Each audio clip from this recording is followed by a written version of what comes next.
தாய் சொல்கின்ற வார்த்தைகள் எல்லாம் நோய் தீர்க்கின்ற மருந்தல்லவா? மண் பொன் மேலே ஆசை துறந்த கண் தூங்காத உயிரல்லவா?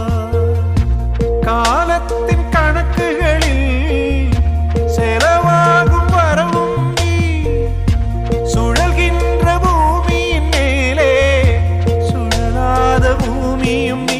இறைவா நீ ஆணையிடு, தாயே எந்த மகளாய் மாற மாறாரிடாரோ. நான் இங்கே பாட தாயே நீ கண்ணுறங்கு, என்னோட மடி சாய்ந்து